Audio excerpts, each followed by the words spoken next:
Okay, this is lesson 5 in our counseling module. And again, I think it's 3 slides. Pretty important stuff here. We're going to talk about the process we go through as we go through counseling and also the main tools. The main tools are really broken down in the chapters of Jacqueline Small's book, as well as the reading I'm sending you. So this will be kind of expanded by looking at those tools. But first, let's talk about the process. There are really 4 steps in the counseling process. And as you'll see on the next slide, it would be a mistake to think of them as being sequential or even always happening in this order in general. It's a better and more accurate statement to say that it is a constant sort of cyclic process, and that sometimes it may be necessary to go backwards or to change the order of things. But as a general rule, the way we're going to kind of start out is with a step we can generally refer to as exploration. And during this step, what we're doing is stuff that helps to build and clarify the relationship we have with that supported person, that therapeutic relationship that was described in, I believe, video number 2. And we're also going to get a really clear idea from the other person of what the topography and scope of their presenting problem is. There's a typo in the slide, and I apologize. It should say topography and scope.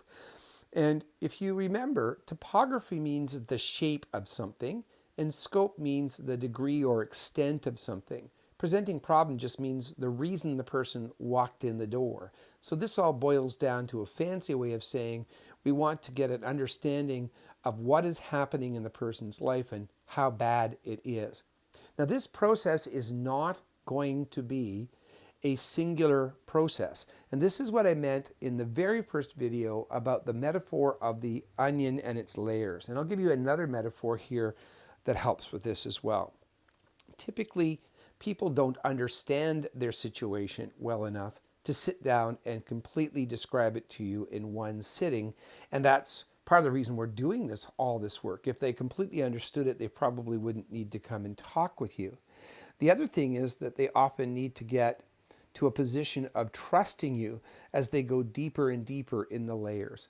And so it's much more common for people to give us kind of the outside of something, sort of the what they call the visceral, the physical feelings and what it looks like from the outside. And after we have worked with them for a while and explored with them for a while, they may wish to go deeper, or even they may change the way they see their problem. And so we actually will do this exploration process many, many, many times. And we should consider that to be a good thing. Exploration is probably the longest part of the whole process, and people often want to skip through it and go to the next 2 stages, which is a very common but huge mistake. In fact, a lot of times as we do exploration, it really kind of naturally takes care of the next 2 things. Relationship development in and of itself in a counseling situation, in a typical counseling situation, would not be really a whole lot of specific activities. But in a community support work setting, it might be very specifically what we're doing. We might literally just hang around with people and do activities with very little other intention than to develop relationship. So that's kind of a unique situation. Once we've done exploration for a while, sometimes it's clear that a person is starting to think about how they might address their problem, what solutions or alternatives they might have.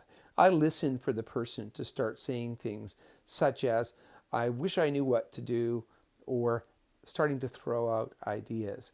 And that's really an important thing, because it's important that we're not telling people what to do, as we stressed earlier, but that in fact we're asking people to think about and discuss possible alternatives. Here they might come up with goals, and while they may not be SMART plus goals in terms of their precision, they will have the same kind of aspect of goals in the sense that they're where they want to be, their outcomes. And from there we might start thinking about the actions and the steps a person would take. And again, this is as much as possible supported person-led. After that, the person would go out and do some acting. Now, in a typical counseling situation, this third part might happen away from the counselor. The counselor might only be there kind of as a voice in the person's head, or as some writing in a workbook. But in a community living setting or in a school setting with an EA, we might actually be alongside of the person providing moral support and guidance as they go out and they try something new. And then when we get back into a talking environment, we're going to go through an evaluation process. And again, it's mostly the client who leads this, where the counselor says to the person, let's go back and talk about what you did and how well did it work for you and what does that tell us about your understanding of the problem. And you can imagine that doing that evaluation might lead to more exploration. And that's very, very common. It's a very cyclic process. So the typical chronology or steps did not always happen in 4 consecutive stages. It's often necessary to go back. So for example, and I'm going to go back here, people often think they're ready for action planning, but as we start trying to think about those alternatives, they might start to describe new barriers, things that they didn't talk about in the beginning. So you're going to go back and do more exploration.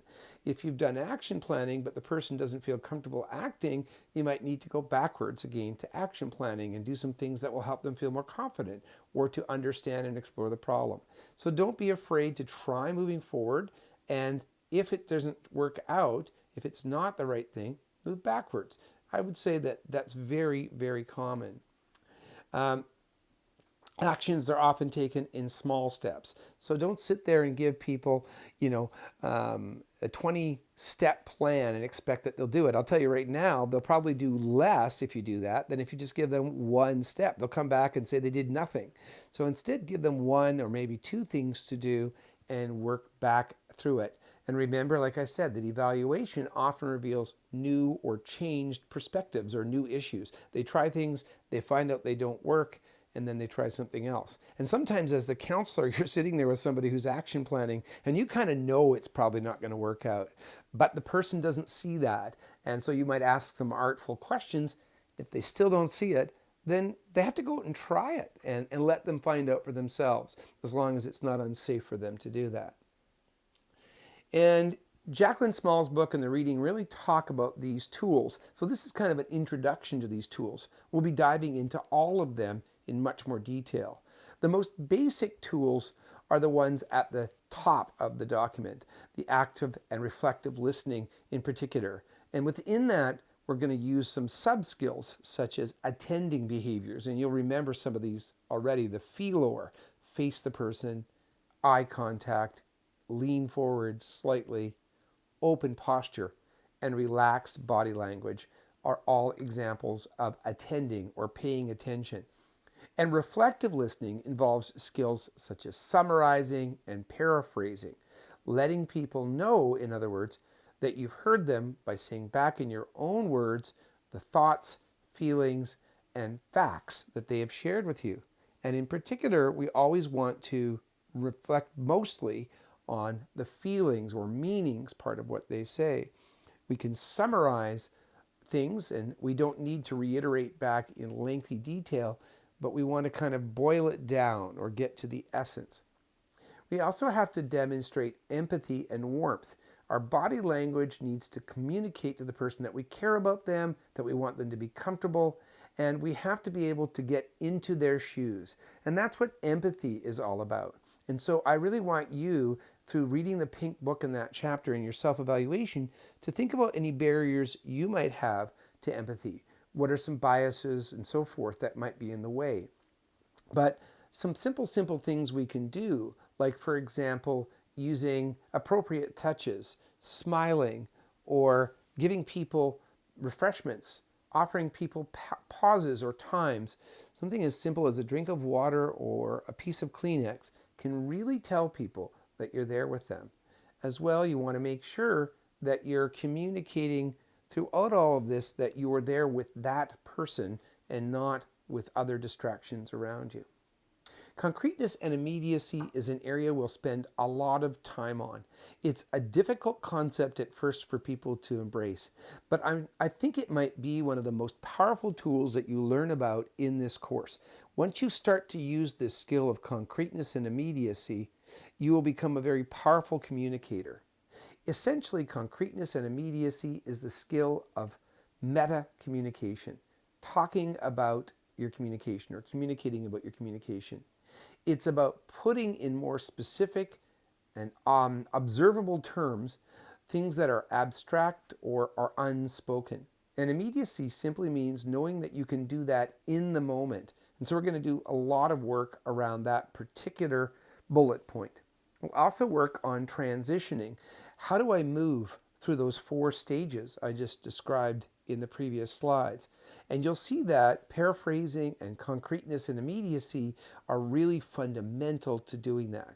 You did some of that work when we were doing our critical incident stress debriefing, so that's something that you've got a little practice on, and you'll see how it works. We'll also learn about self-disclosure. We'll learn how to do it, how to use concreteness and immediacy as part of it, and its limitations. We'll think about what not to say and when not to use it, because there's a very specific way to do it. And we're going to learn finally about something called confrontation. And confrontation is a skill we use to help people see discrepancies or discordances in the things that they're saying to us. So it's not so much about us confronting them as much as having them see or confront things that they're saying that seem discrepant, that don't go together. Sometimes it's things they do and things they say. We're going to see how active listening includes things like open-ended questions and the posture, and we'll get all of that going in the next video. But please make sure that you are reading the book, and if you get confused by any of this, the handout reading that I sent you is also useful in these areas.